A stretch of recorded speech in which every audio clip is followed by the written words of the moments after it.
It's been less than 24 hours and I feel immediately better. Worst case scenario, this person who I want to love me and I want to choose me unchooses me. It's actually about showing up as yourself when you're feeling insecure. So I was like losing my mind because it was happening live on camera. Am I doing this because I have to? Am I doing this because he wants me to?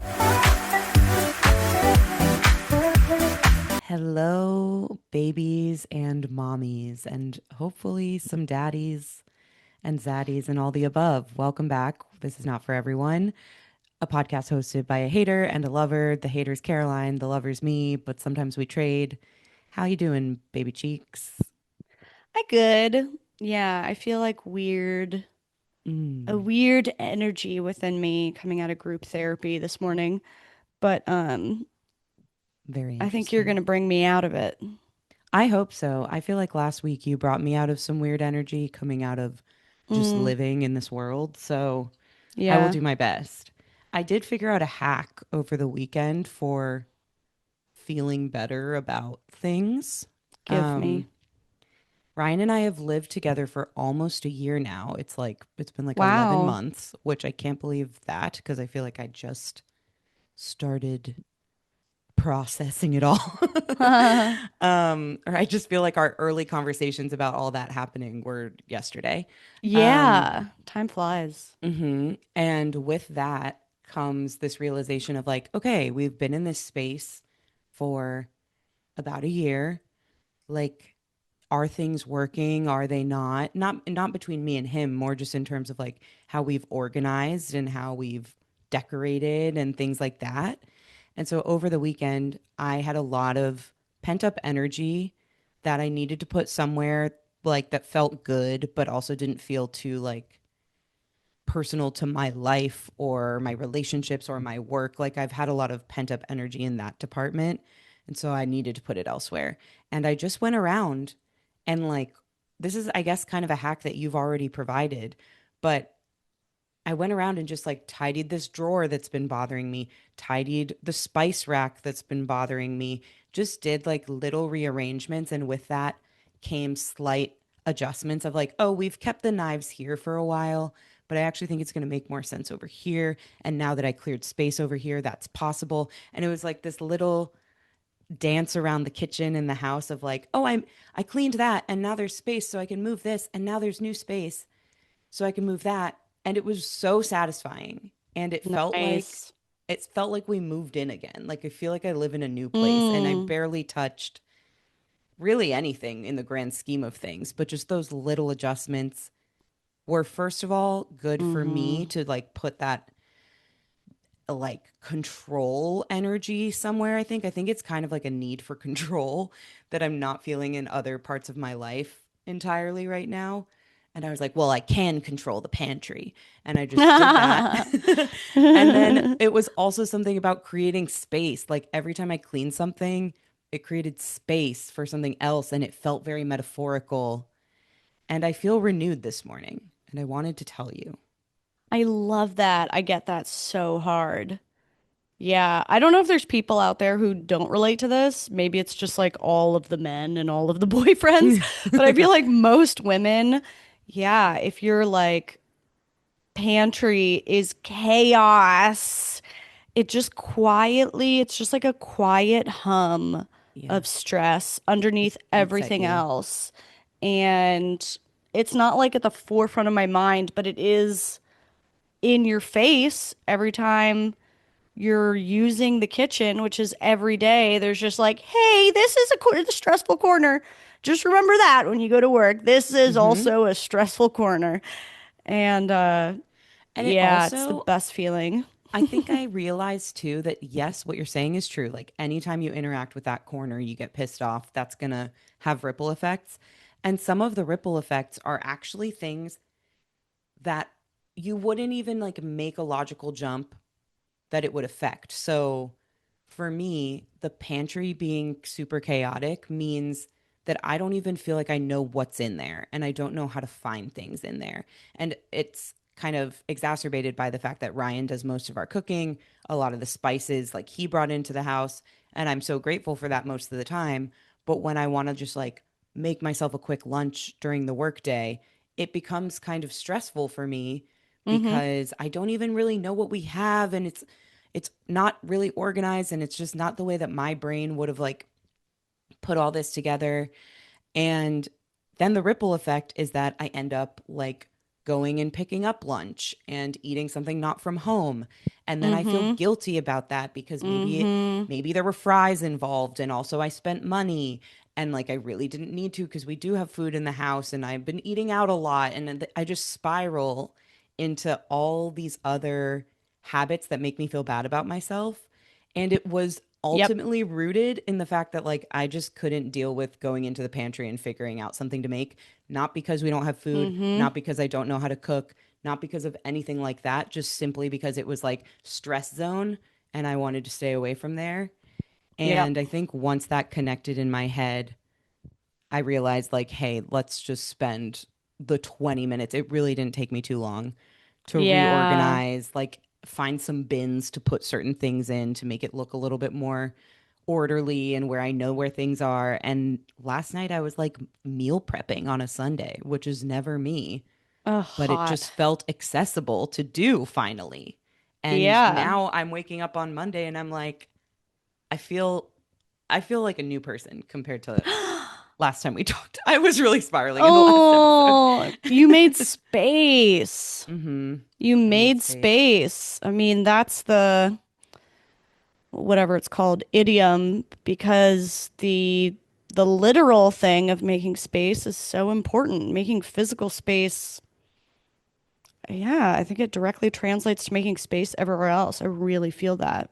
Yeah. Such a nice feeling. And it doesn't take that long. Like you said, it's like 20 minutes. I did Even like just a 5 drawer. projects, It'd be like like 20 one little minutes each. drawer. Yeah. It Huge was deal. wild. It was wild. Okay, the other thing I did that makes me better than everyone and makes Yeah. me really healed this morning. Yeah. Last night before going to bed, I was scrolling, obviously, and now when you scroll, there's like content about how you shouldn't be scrolling. Like there's all these different, we were talking about the dumb phone that you ordered last week. There's all these different tools that are designed to help people stop spending so much time on their phone, whether it's an app or, Yeah, it's another settings or app whatever. and another phone you can Exactly. get. It's so Exactly. Like here's this ridiculous. other technology that will stop you Here's, from using yeah, technology. here's another a viral Instagram reel that will tell you how to stop. Yeah. 100%. So I got one of those, and it was about this app that's supposed to do that. And I kind of like clicked on it and looked at what does this app even do? Is it really that innovative? And I wasn't that impressed.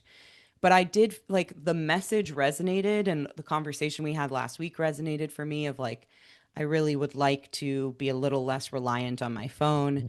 I set up the like the reply back automated message on driving mode that you recommended of like having a no phone day and letting people know that I'm going to be unavailable. So I'm like trying to implement some of this stuff for myself. And I was looking at this app that was supposed to help me like be present again, and having the realization that it's just another app. And then I thought, what's like the tried and true way for my whole life that people have said and that I know can stop me from being as addicted to my phone? It's making it so that my phone is not next to my bed. And Yeah, so girl. at like 10 p.m. last night, while we were going, like getting ready to go to bed and both on our phones and whatever, I like got up and I went to the other side of the room. I moved our dresser. I'm like looking for an outlet where I can plug my phone charger back there instead of on my bedside. And Ryan's like, "What are you doing? Are you okay? Do you need help?" And I just like was in a trance and I couldn't speak to him. I didn't explain. I was just like, like humping, huffing and puffing Huffing, around. huffing and puffing around. Oh, she huff. She on her huff now. She on her huff and moved the dresser, set it all up. I've Like, seen you doing your humping. It's so you know, my cute. humping. My dad does it too. I get it from him. He just like walks around the house and is like, when I'm really focused. Anyway, and I just like, I set it up. I slapped my phone down. I got back in bed and I was like, I'm not looking at my phone for the rest of the night. And in the morning, I'm going to have to get up and turn off my alarm over there. And sure Mm-hmm. enough, this morning, alarm went off. I got up, I turned it off, went to the bathroom, and then I had a moment, a decision point of like, okay, I could leave this bathroom visit and go grab my phone and go sit in bed. And that would be no different than any morning. The only difference is that I had to get up to turn off my alarm, but then I would return to bed with the phone. I'm not going to do that. Instead, I'm going to wash my face and brush my teeth and do my hair and like spend some time getting ready in the bathroom. And then I actually do want to get back in bed for a little bit and like drink a coffee and chill, but I'm going to read a book on my Kindle. And that's what I did this Who morning. are you?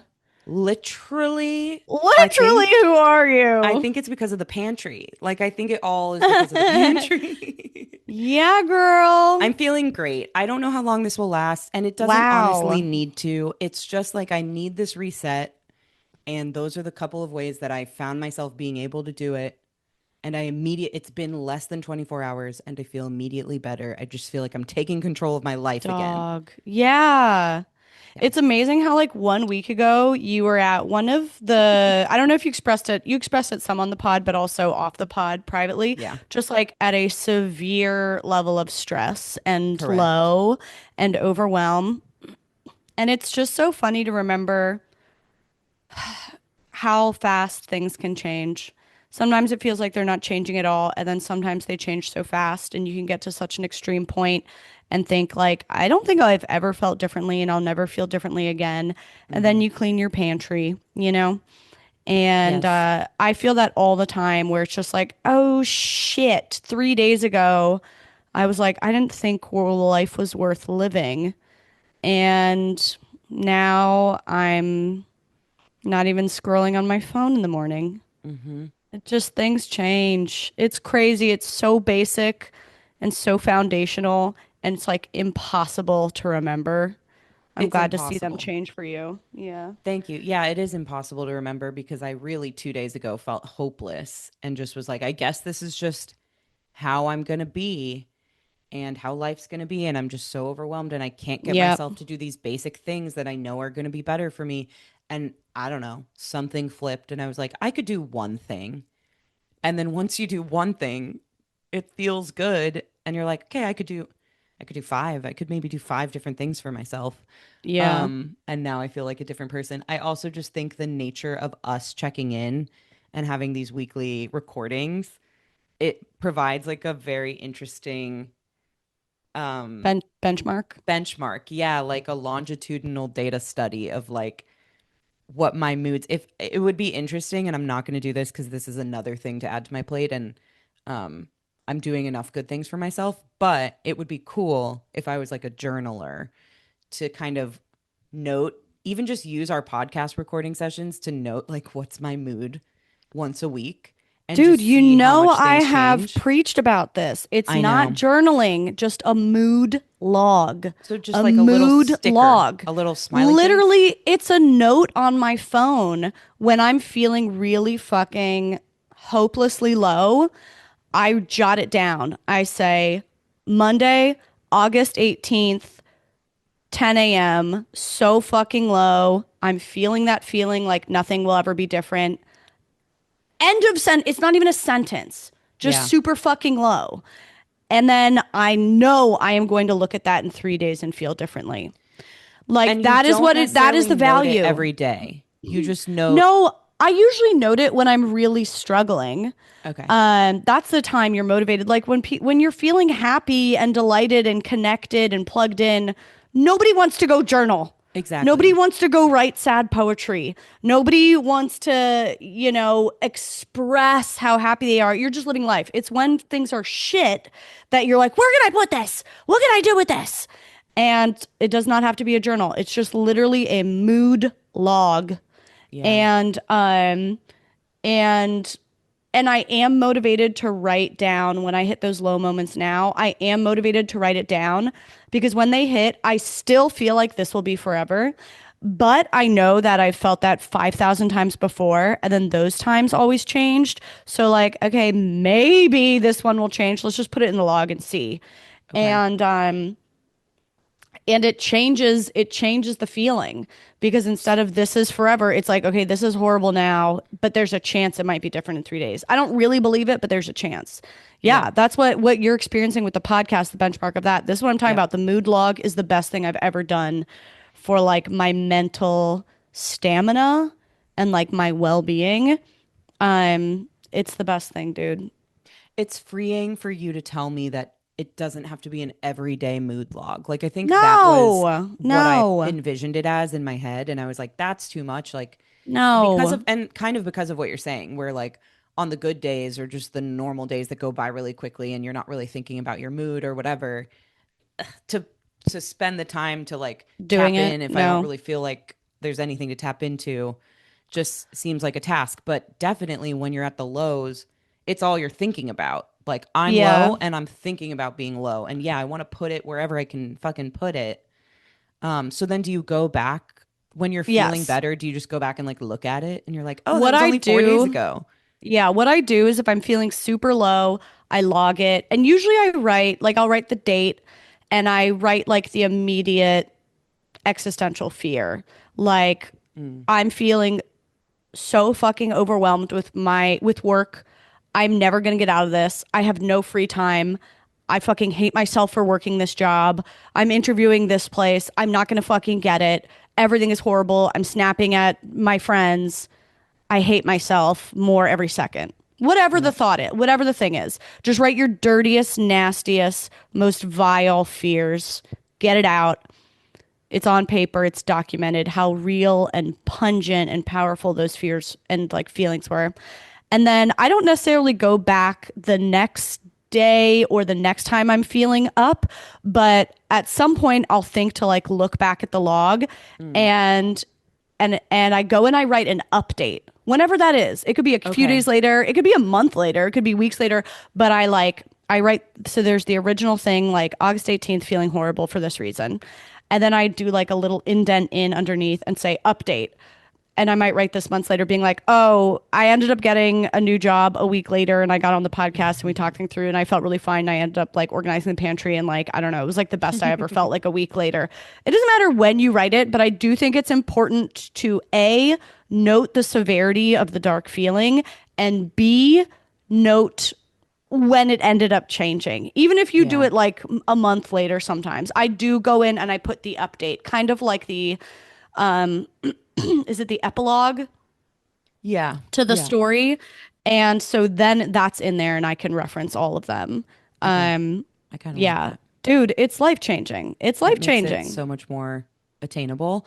Although, okay, this is a weird thing that I just pinpointed in my head while you were talking. Something that is also difficult for me about potentially logging my mood, or like we've talked about period tracking or just journaling in general, whatever you're trying to document over time.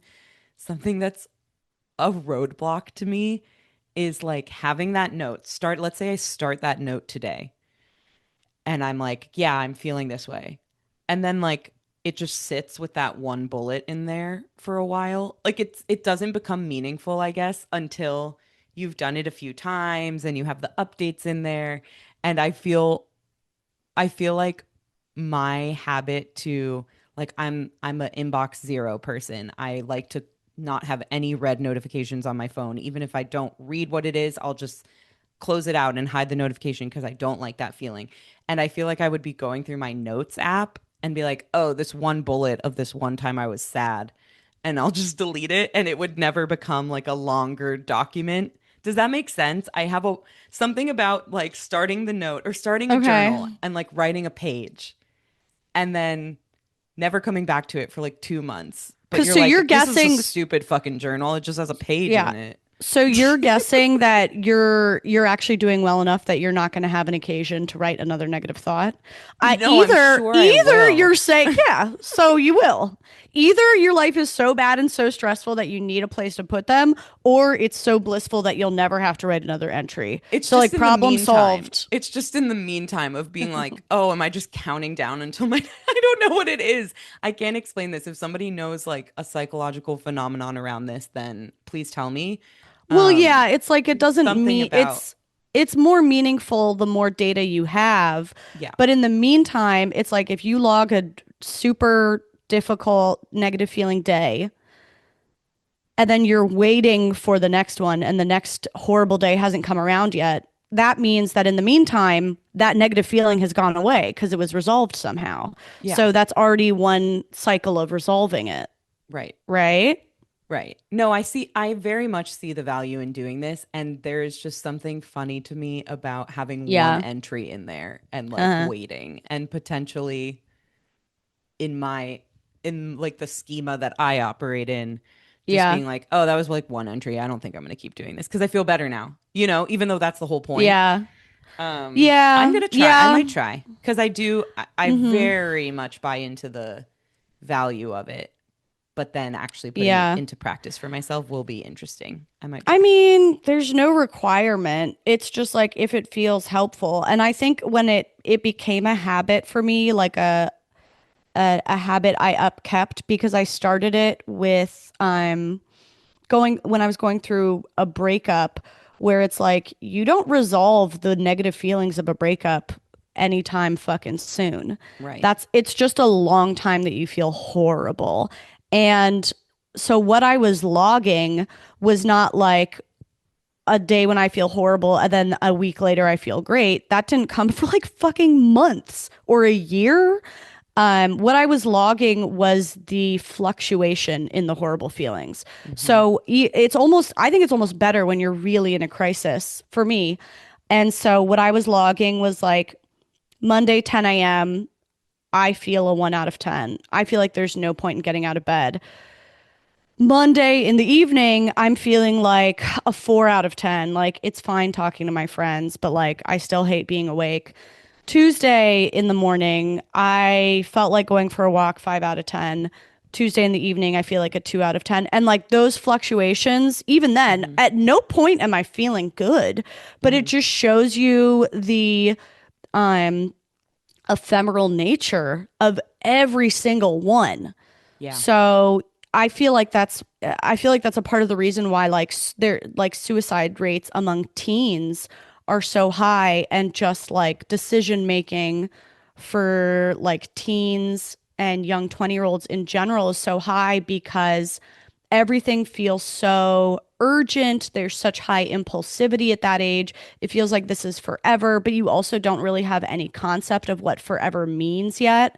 Yeah. Like, You don't have data. you don't, You well, don't you have don't, proof too that like you've gotten through it before, yeah, you maybe, and these don't. And things you have don't have passed. proof that other people have gone through it before. Hmm. You don't have an idea, you don't have a concept of like what finality means.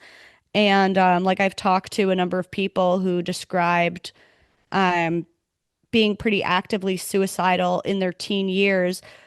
And, with decades between them and that feeling now, they're like, I just had no concept of what being gone forever meant or Mm. like what forever means. And I think it's actually almost impossible as a human to for any at any age to wrap your mind around what forever means or what like a fleeting moment means. We're like biologically predisposed to, I don't know. It's just to like it's just impossible to conceptualize any of it. And so I don't try to conceptualize it. I just let the data tell me, Hmm. data that I logged. So I don't know.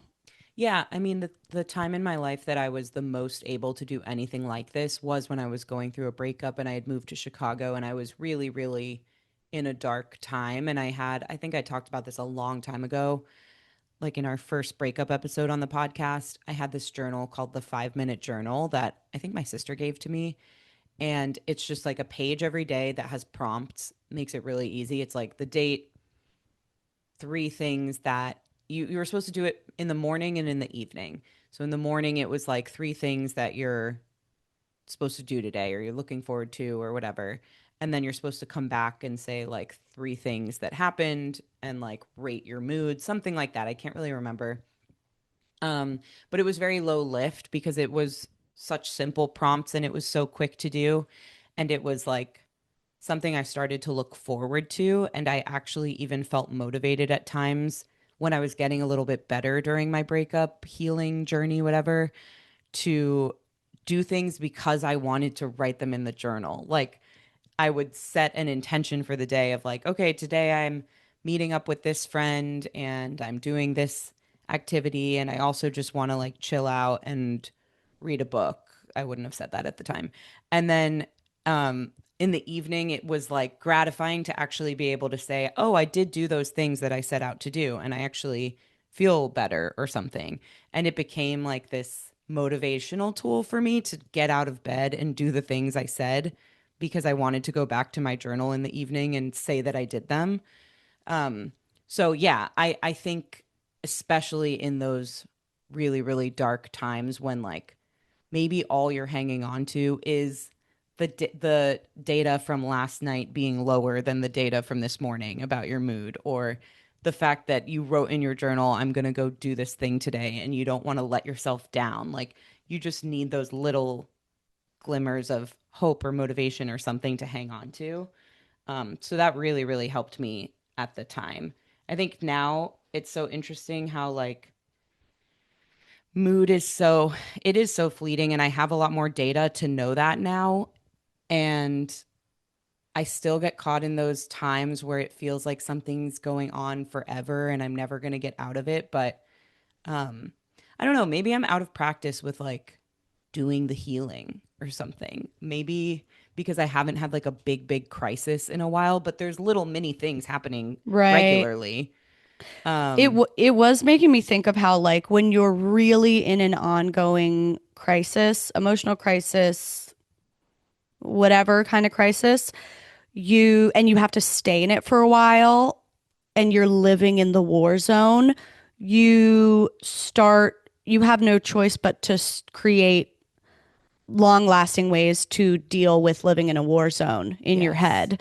It's like, but when you're just kind of like thrown into it for like A couple days a and then Warzone reunion, like a quick yeah. little flashback, Oh, hey you guys. like you don't really remember all the coping habits and you don't have enough time to be there. And then once you're out of it, you're just like, ah, I'm out of it. It's fine. It's like Yes. how like I kind of think of like, something we can all relate to is like when I remember so clearly when we were first told like when COVID lockdown was first announced and it was like, we're gonna have to stay at home for 2 weeks. We were like, oh, no, we're not.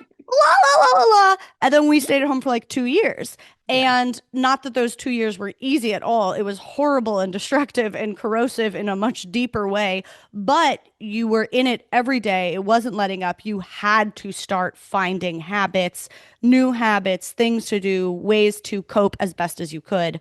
Yeah. Whereas like there's like a luxury and a laziness you can have when you're just flung back in for like a week or a weekend because otherwise life has been good. And then like when life goes back to being good, you're like, man, I don't need to like have a new habit. Like life is Yes. good. You know what I mean? And Yes. even I, as the person who preaches and swears by the mood log, um, it has not changed the foreverness that I feel when the bad times hit. It makes Yeah. me think that that's just like it's just biologically human to think the feeling will be forever or something, Right. especially when it's a negative feeling. I don't feel that with good feelings, but with a Right. negative feeling, like it doesn't change the foreverness and the finality that I feel. It just adds, okay, but I do know there's a Caroline somewhere who wrote this log that apparently these feelings change. So maybe that bitch, maybe that dumb bitch had something, but like, The so feeling doesn't change. It's the just you feeling can look doesn't at this really change. information and be like, this information exists, which is It more than it you would just have tells without me, the yes, information. it Yeah. basically just tells me before you take extreme action, just wait a few more days. You can Yeah. still feel completely existentially defeated, but like don't take any action on it like having a meltdown, blowing up your relationship, writing a crazy Instagram post, breaking up your relationship or quitting your job or I don't fucking know what, going off your meds, Yeah. harming yourself. Just don't do those things for a couple more days. You can feel absolutely, you know, horrible about this, and you will. But just like don't take any action for a few days because there's like some wizard of the future named Caroline who's telling you, "Hey, just hang in a few days." And you're like, "I don't trust you. I don't believe you." But it is weird that you're like telling me to do that. Okay, I'll see what it's about. That's kind of what it does for me. Yeah. Um, Yeah. I just got really lost in my head for a second because you were referencing the wizard named Caroline and like this other version of Caroline or whatever. And I've been reading a lot of books that involve a multiverse where there's like multiple versions of you, and it's really fucking with me. So anyway, my apologies. I got a little distracted thinking about It's all that. good. I'm reading now, Okay. Yeah, I've I know. changed. Yeah. Should I take us to a listener submission? Do you have a good Sure. listener submission? Yours might be better than mine. I don't have a listener submission, but I had this thing. Well, let's start with yours. Let's start with yours. Okay. Greetings from your subconscious. Remember that doctor's appointment that you said you would book? Remember that time that you were having those recurring migraines and you were like, this is really more than usual, and I'm kind of worried that I am dying and I should make a doctor's appointment to just quell that anxiety, but instead I'll just think about it late at night forever. Yeah, those doctor's appointments. I feel like it's time. I feel like it's time you made one. And it doesn't have to be that drastic. Maybe you've been putting off a dentist appointment. Maybe you moved to a new city and you don't have a primary care doctor yet. Whatever it is, you got to go to the gyno. I understand. So do I. That's where ZocDoc comes in. ZocDoc is a free app and website where you can search and compare high quality in network doctors and click to instantly book an appointment. I can usually find an appointment via ZocDoc that same week, like sometimes even the same day. So stop putting off those doctor's appointments and go to ZocDoc.com/not for everyone to find and instantly book a top rated doctor today. Hey, Caroline and Jess, I have a question about dating. I've been watching some of Caroline's older videos on YouTube and really relate to the panic of the street man dating saga. I get these extreme highs from asking someone out, getting a crush, creating a narrative in my head, like the thrills are unreal. Totally the same as when she got that hinge message from Street Man. The screaming and collapsing on the couch, all of it is exactly how I act when in similar situations, and equally the total terror afterwards. The stomach pains, unable to eat, panic, overthinking. Last time I went on a date was like February, and honestly, the highs and the immediate drop was too much for me this time. It didn't work out with that person I went out with, and I was honestly relieved because I couldn't keep up with my own roller coaster. Obviously, I'm human. I don't want to be alone forever, but I don't know how to date without huge highs and lows. It was too bad for me. The not eating, the panic, etc. I wonder, did you work out any way to deal with that? Do you guys have advice on it? Like, I know dating is a risk and you have to be a little scared or nervous or whatever when you take a risk, but I also think being sick to my stomach and unable to focus on other things is probably not the only way. Mm-hmm. Yeah, girl. Relate. Yeah. I have I don't thoughts, I think guess. I ever stopped having that experience. When Ryan and I first Mm-hmm. started dating, I still, I think I had lower, like closer to the middle line highs and lows than maybe previous experiences, but I still had what were somewhat dramatic highs and lows within myself, like Mm-hmm. just creating stuff in my head, not even because of anything that was going on with him, just because of like the pattern. Like, I feel like she's talking about this pattern of just like, no matter what, I put myself on this roller coaster. I feel like her message had some self awareness that it is Mm-hmm. partly self created, Yeah. I mean, it's funny because even in that the video she's referencing on YouTube of for people who haven't watched, it's just like this guy that there was this fucking stranger I kept running into in my neighborhood, and we would have like these like steamy eye contact moments to the point where it was notable. Like it kept happening with the same dude I didn't know. It was really weird. And I talked about it in videos because it was like a hilarious drama, and I love a hilarious pretend drama. And then we actually matched on Hinge, and he had also noted this like silent eye contact drama with a stranger on the street that was me. And like it was really bizarre. And so I was like losing my mind because it was happening live on camera. It was a weird thing to be happening even in real life off camera. And then it was also like this narrative was unfolding in real time. It was ridiculous. And literally some people were like, this is staged, which like I don't know how I'll ever be able to disprove you. I'm not really interested in disproving. I'm not interested in proving that it's real. Like it's real. If you don't believe me, that's fine. You can move on to other things. I don't really care. But it felt unreal. It was like a ridiculous thing to happen, but also like not that more unreal and ridiculous feeling than like, yeah, anytime you catch feelings or anytime Hmm. you create like a romantic drama in your head.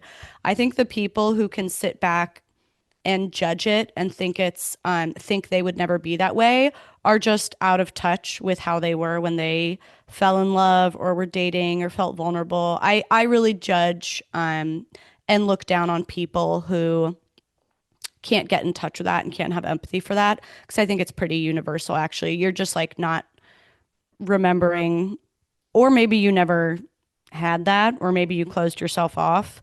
But I think it's pretty human. And even in those videos, while losing my mind and freaking out and feeling fear and feeling excitement, in the video, I also am aware and I say, but I have to remember that I don't know him. I don't know this guy. He could be horrible. He could be boring. He could be a monster. Like, I actually had a pretty decent level of self awareness. And Yeah. I also have feelings and excitement and fears. And yeah, I feel like I hear a lot of self awareness in the listener. And I guess the things that helped me, like even in that video, I think she's referencing those videos as like that was the problem phase for me because I got so Mm. worked up. But that was actually part of the awakening because of the fact that I was able to feel the feelings and at the same time be aware that those feelings aren't everything and that the excitement and anticipation and the fears and the hopes aren't everything. They're just ideas. Like that was the awakening was already happening. The goal is not to never feel intense feelings again, or the goal is not to never feel hopeful that this new unknown might be a good thing for you or that this new unknown might be the end of you. Like you're going to feel the feelings. The goal is not to be enlightened out of having big feelings. The goal is to be able to like have the feelings, recognizing that they're feelings and just ideas and fears and hopes and dreams and future thinking. And also know, okay, that's a bunch of future thinking. Those are a bunch of things I hope that this will be, or those are a bunch of things I fear that this will be. And also, I don't really know this person yet. And also, I'm still learning about them. Like, you hold both. It's not about getting rid of having hopes and fears and dreams. You can just like hold both and not chase the fears and dreams down a rabbit hole. I'm Hmm. really afraid that this wonderful person who I'm infatuated with is going to lie to me and destroy me and break my heart. Okay, that's a fear I have. It probably comes from somewhere. I don't have to tell myself I don't have that fear. I do. And I don't have to chase it down a rabbit hole and go and act on all of those fears and self sabotage and act erratically towards this person. I can just say, the person I am and where I've been has those fears right now. And I'm still learning about this person. Or the person I am is super fucking excited. I'm so infatuated. I want them to turn into this Prince Charming. I want this to be the one. And I don't know them that well right now. I'm still learning about them. That's how I felt the whole time with Justin. It was like, Hmm. I'm really excited about him. And I don't know that much about him right now. He's still pretty much a stranger. So just like holding those two. And then I think also getting curious about like the fear and the panic and the manic excitement part. What are those about? For me, it was often about like, I think for most people, it usually boils down to something along the lines of like, I'm really hopeful that this amazing person chooses me because if they did, then it would mean something good about me finally. Yeah.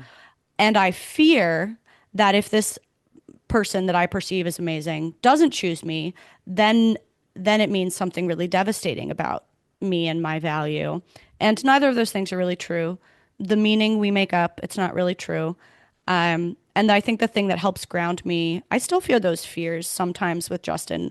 Oh my God, what if he unchooses me? Oh my God, what if he's like less interested in me today than he was like a month ago? Hmm. And the thing that grounds me is remembering, like, okay, worst case scenario, this person who I want to love me and I want to choose me unchooses me. If they unchoose me for me being myself and me like doing the things I like to do through the day, caring about the things I care about, talking about the things I want to talk about, connecting in the ways I want to connect, if they unchoose me for being that person, I can actually be at peace with that. That's actually not my person. So I then want to check in, like, am I living my life the way that I hope to live my life? Am I treating this partner, this boyfriend, this fiance, this husband, wife, or this person I'm newly dating? Am I treating them in a way that I can feel proud of? Am I dating in a way I feel proud of? Am I, pursuing things I'm interested in and representing things that are important to me and stretching myself in some ways and taking healthy risks in some ways? Like that's how I hope to be dating and living and loving. And if they reject me for that, I can be at peace with that. And it kind of it neutralizes that terror. I still don't want to be rejected. I still don't want to be unchosen. But if I can check in with like aligning myself with living and interacting and loving with a way I'm proud of, I can be at peace with being rejected for that thing because that's not my person. And the alternative is like they're just putting up with you. Like I think a big keyword of what you just described is chosen, choice. Like there's something important to me about the fact that my partner is choosing me. They're not with me by default. They're not just like putting up with the annoying things or the quirks or the things that make me Mm, me. They're choosing it. So in the same way that you could be unchosen for just being yourself, and there's a piece that should be had from that because you were just being yourself and that person's not for you if they don't want that. There's also such a greater joy and depth of intimacy and like appreciation and love for being chosen for all those things. And so like both sides of it yeah, are scary and big and have come with big feelings. Um, but both sides of it are what makes it special and unique and like worth yeah, being in. So I think, yeah, like getting comfortable with the fact that, like, yeah, this is a choice. And in one direction, that's really amazing. And in the other direction, it's really important for me to know that they wouldn't want to choose me. totally. Um, Yeah, I do think it's a like an emotional milestone and like a self-love milestone to grow out of wanting to make people choose you at any cost. mhm. And I don't know, some people are born with the self-respect to not feel that need to convert everybody to love you, but I think a lot of us have to grow out of that, and that took me many years to grow out of. But Yeah. I don't want to I'm not here to convince people to love me anymore. I'm I'm willing to accept, I'm ready to accept that lots of people won't choose me in friends or in family or in romance, and I'm looking for the ones that do. Yeah. Yeah. Yeah. And the one thing that I just heard myself saying that made me think of you actually was when I talk about like, oh, like realign with am I being myself? Okay, what the fuck does that mean? Mhm. And I know that you specifically have talked about this crisis over like, well, what is being myself? And I felt like I had a little light bulb moment on that literally just this last week where I saw myself getting caught up in relationship anxiety. It still comes Mhm. up for me at times, and I feel like it rears its head like maybe a few times a season, but I do think I'm better at like spotting it and slowing down. And I saw myself getting caught in the anxiety of like, oh, does Justin love me less than he did a few months ago? Is he less in love with me now? And and then ultimately the conversation I had with myself is like, well, I guess that's not impossible. People do fall out of love with people. If he does that, then he's not the person I thought he was. Hmm. Update. I don't, I think he's more in love with me every day. It was just a weird day.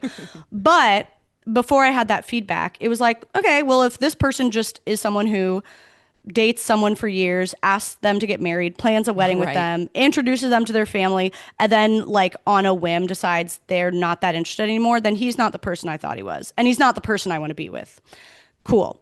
And in the meantime, I don't know what's going on with him. So the only thing to temper my huge anxiety and my panic, my relationship anxiety I felt coming up, is to be like, I will be at peace with whatever happens if I know that I'm being myself. Okay, what is the fuck does being myself mean? Yep. Give him the chance to choose me for myself or give him the chance to unchoose me for myself. I think it applies when you're dating, when you're married, when you're whatever.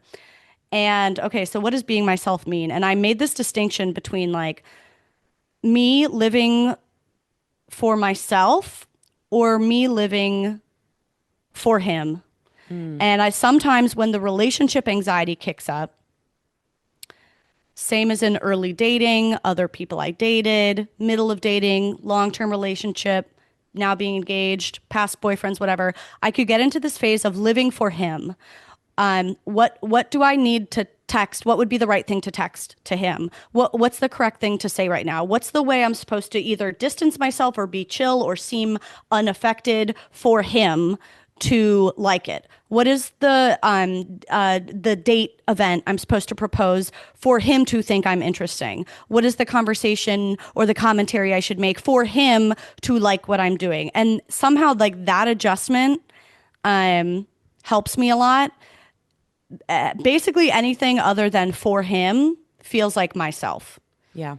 And I don't know If if it that happens to helps. overlap, great. But like, Yeah, if it benefits him, if he happens to like it, great. But yeah. I don't know. I'm actually interested to hear what you think of that because Yeah. you've talked about that battle with like what the fuck is being myself.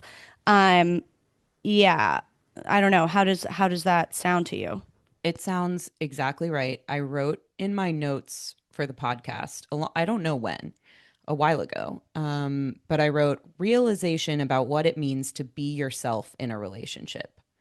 Sometimes people say it's about being your goofy self, allowing yourself to be like the things you like and be silly and be unhinged around your partner. I feel like it gets mistaken for that a lot when people are like, "Yeah, if you can be yourself around him."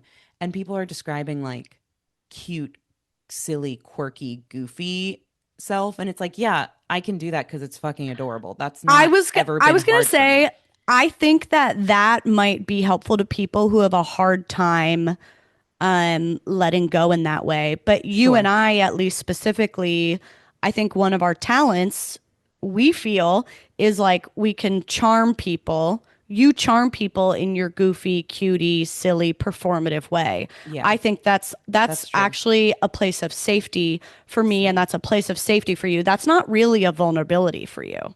Right. Yeah. Exactly. And then the end of my note says, where is it? It's actually about showing up as yourself when you're feeling insecure. And that's all I wrote. I But I like think it's that. exactly what Yeah. you're talking about. For me, Mm-hmm. to show up and be goofy and be silly and be like, show my personality, laugh at the things I laugh at, make the types of jokes I want to make. I'll do that with anyone because I feel really confident in those parts of myself. And I just feel like I like that about myself. So even if somebody else doesn't like it, it's easy for me to rationalize and accept that. Like, well, I like it. I think my sense of humor is great. I think my silliness is adorable, whatever. But what is hard for me is when I'm feeling insecure, when I'm getting triggered, when I'm having relationship anxiety, when I'm feeling unwanted, when I'm feeling unlovable. And that's not when I'm being cute and goofy. It's when I'm going through something hard or when we're in a fight or when I sensed that like his mood was off and maybe he made like a face and is he mad at me and that sort of thing. Is he And mad at me? Yeah. that is he Yeah. mad at me is like One the of the when the light biggest. bulb goes off in my head and it's like, okay, we're feeling insecure and to continue to operate in a schema of is he mad at me and what are all the things I can do to make him fix it, to make him like me again, to make him love me again, whatever, that's about him versus hearing that in myself and Mm-hmm. realizing like, okay, I'm insecure and I need to ground myself. Like I need to be myself. How do I get back to myself? I talked about this last week. For me, like going outside is really helpful. Go for a walk or channel that energy somewhere, like what we were saying at the beginning of the episode, organizing something, like channeling this anxious energy. It could be a million different things. Go to a workout class. Like a lot of times for me, it's like my anxious energy is like high and fast and needs tactile involvement. So that's why the way that I channel it is often like scurrying around, going to work out, going to Humping, tidy a humph, pantry, humph, humping. scurry. Yeah. But those are the things that help me like regulate and get back to myself. And then I'm no longer, we might still need to like address whatever happened, or I Yeah. might still want to know what's going on with him. But I'm not coming from a place of, is he mad at me anymore? I'm coming from a place of like, Yeah. okay, he's experiencing something. I don't know what it is yet. I guess it could have to do with me, but also it could have to do with a million other things. Let me like calmly go and approach, or maybe I decide to wait and see if there's like a ton of options after that, Yeah. but you can't behave in that way in the moment when you're triggered and you feel like, is he mad at me? And I Uh-huh. think that distinction is the, are you being yourself?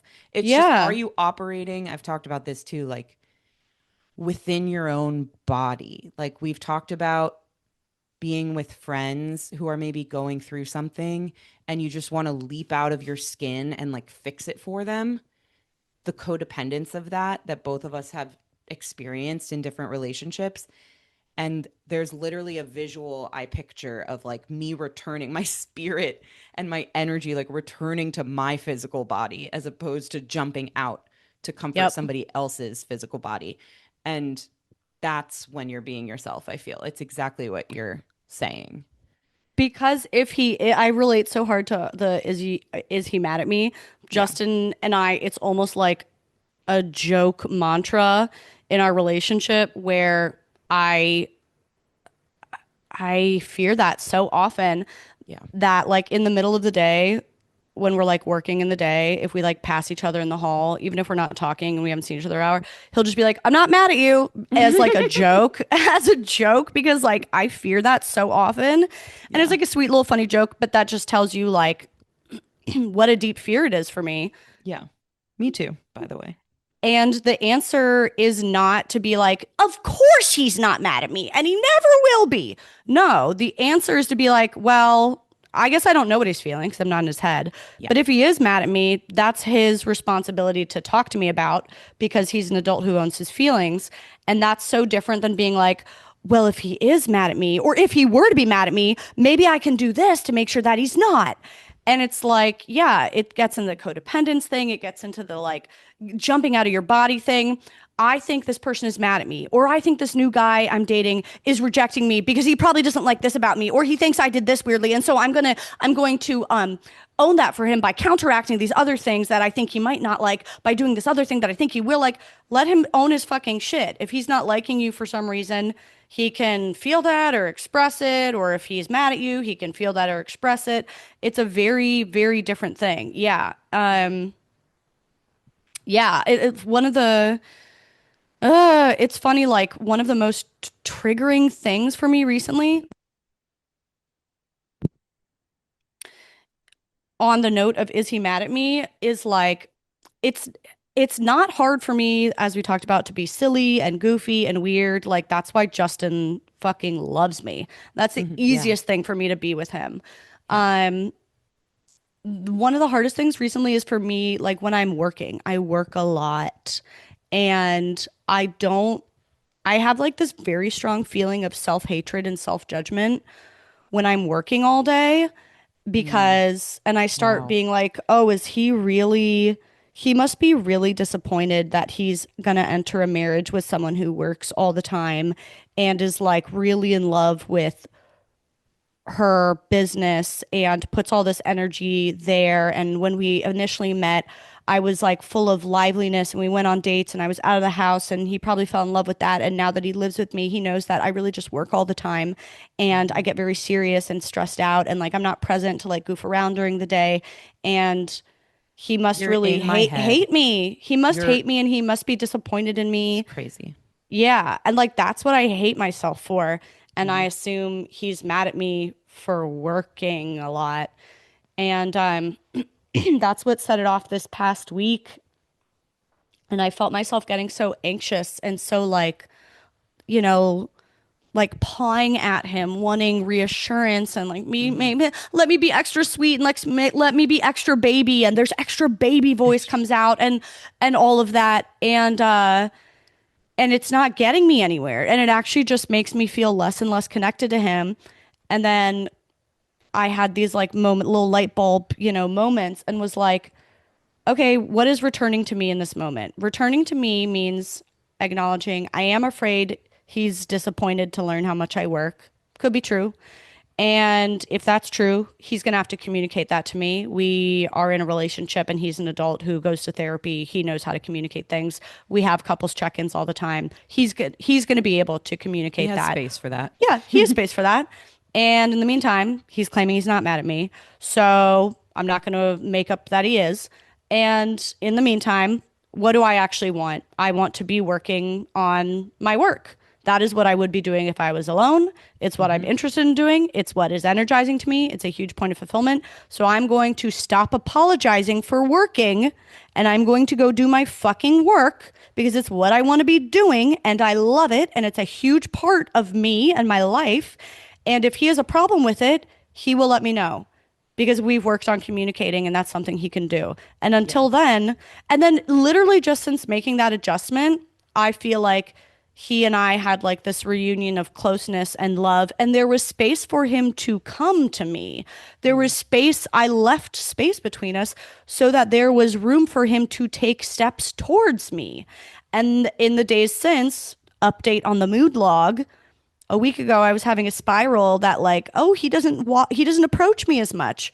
And in the days since, the update is like he's approaching me so much and he's more in love with me than ever. And I feel so reassured, not because I asked for it, not because I pawed him and begged for it, but because there was space and he approached me and brought that reassurance. Hmm. It's so silly and it feels so basic sometimes, but it's this, when you're anxious like that and you're so afraid of that rejection, approaching and asking for a reassurance is this really well-worn groove, this really well-worn path. And it's so easy to just tumble back into that groove that you've walked a million times. Hmm. This is what I do when I'm anxious. This is what I do when I'm fearful. I act like baby and I abandon my wants and I stop working on the thing I want to work on and I just focus on him and I live for him and I check in with him and his feelings and his anger at me. And then to step out of that groove, it's like it's a big leap up and out of it. And it's not as well worn of a path, but it allows for something new and different. Yeah. I love that visual. And also, you just like spoke everything that's been in my mind the last few months. Like, I can't even believe how Mm, similar. mm. Um, and I had a similar realization. Like, I think what happens for me is similar. Like, I'm working a lot.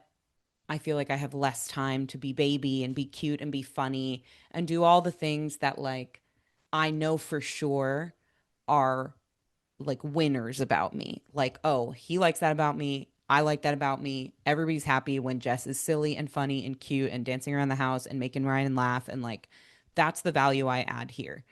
And when I'm taken away from that because I'm so caught up in work, and for me, I can't even say that my work is like a big point of fulfillment. It is in a way. I'm proud of like work that I do.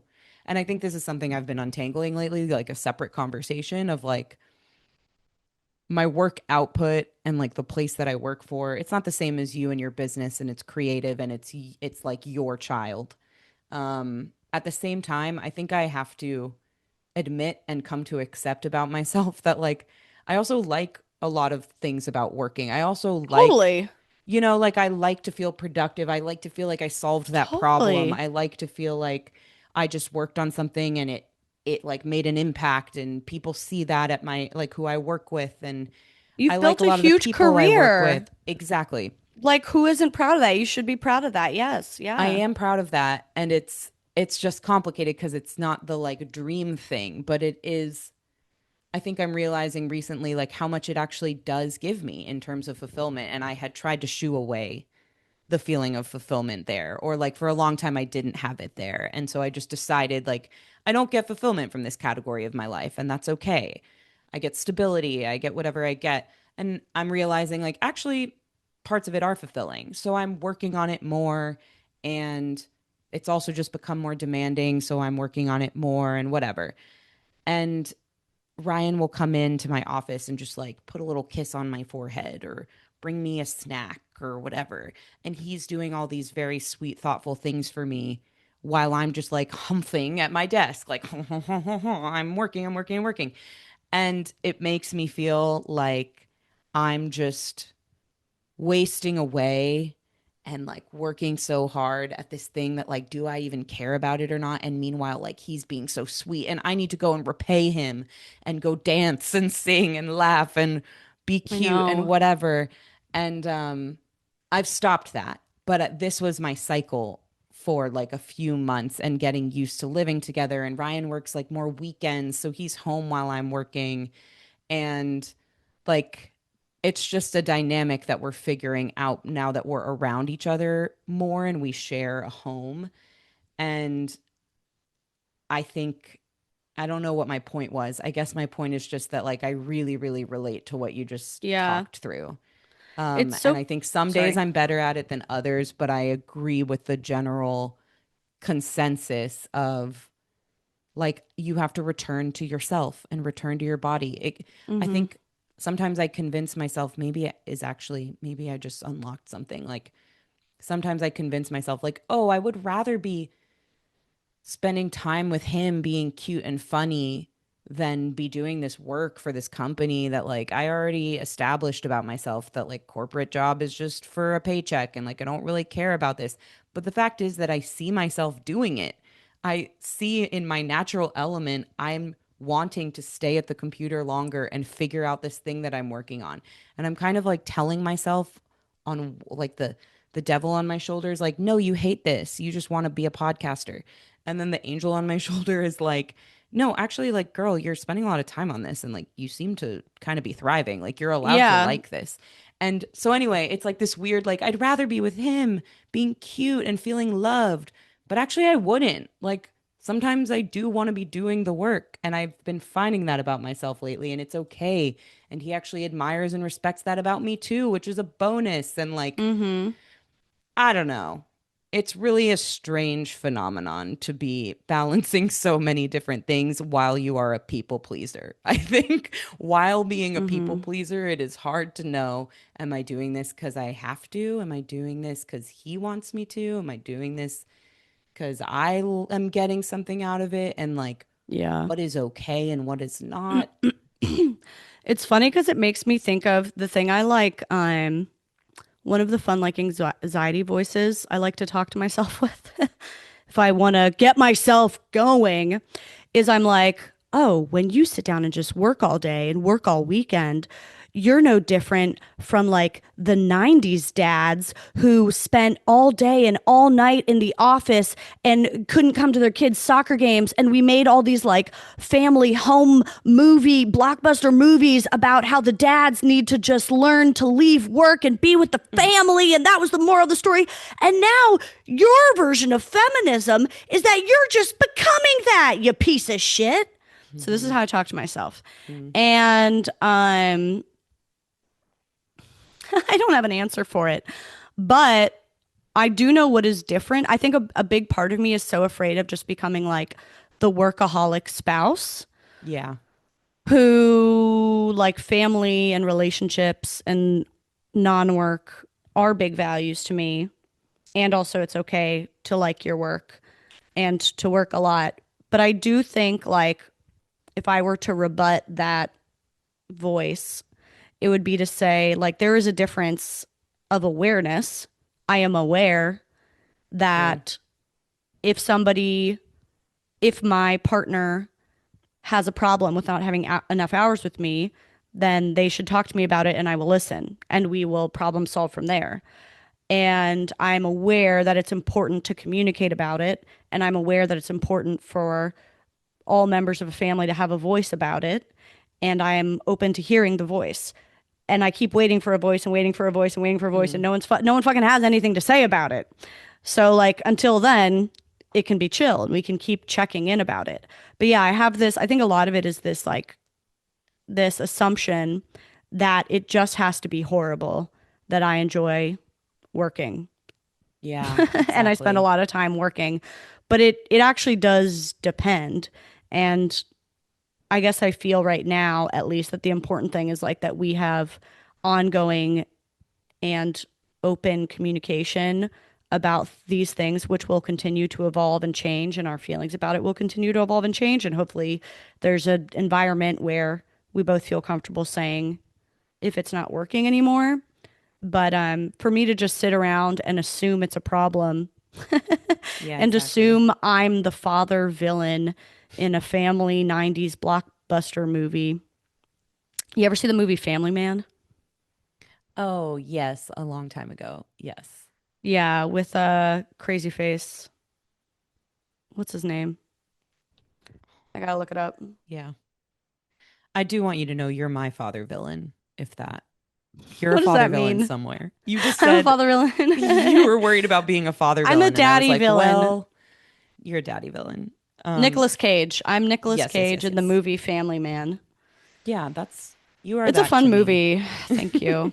I know. I really relate. I really, really understand. Like, the work is so weird. The relationship to work is so weird. I feel like I thought that I had figured it all out when I took a year off and like really intentionally sorted through my emotions about it and sorted through what fulfills me and what doesn't and where do I envision myself and like what does all of this look like and what do I get from what aspect of my work and so on. And I think for the time I had figured it out. Like for who I was at 30 years old doing Mm-hmm. that, I Mm-hmm. figured it out. And now it's been 4 years, 3 or 4 years since then. And I've been doing a mix of things and been spending my time in a mix of places. And I'm in a relationship where I live with my partner now. And I have worked through some like big family related trauma and stress for me. And I've done like a lot of things about me have changed. And those seem separate and distinct, but they're not. Like my relationship to work is so directly informed by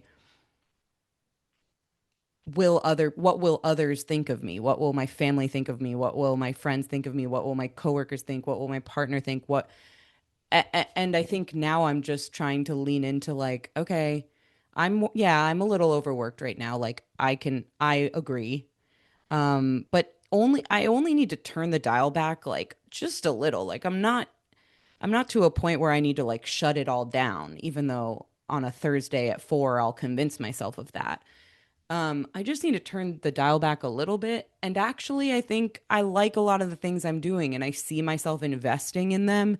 It's like there's a story you tell about yourself in your head, and then there's actually what you naturally go towards in your life and in your days. Like, I feel like I have an outdated story maybe about my relationship to work because I see how I'm actually behaving. Yeah.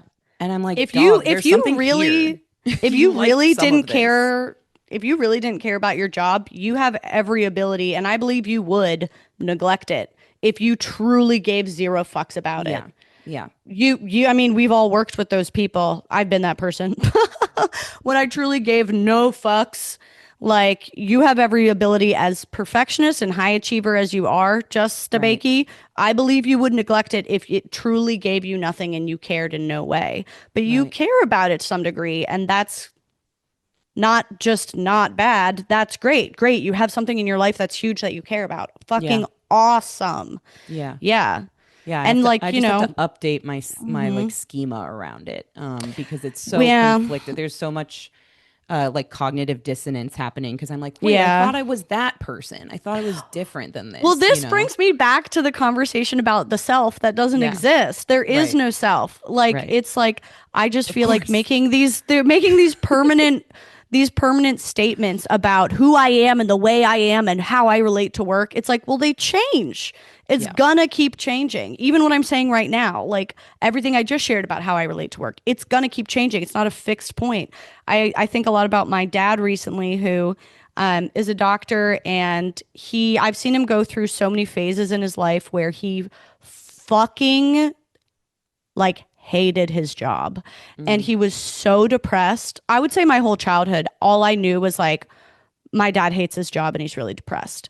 And for who knows what reasons, he was way overworked. He had too many children and it was too expensive.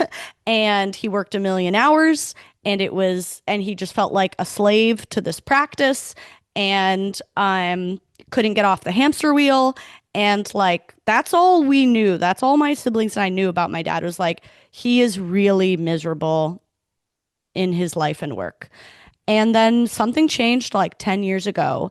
And I would say his office is his favorite place now. Mm. And so if I could have written a narrative of being like, dad hates work, dad hates private practice, dad hates being a doctor. But that it's not a set thing about him.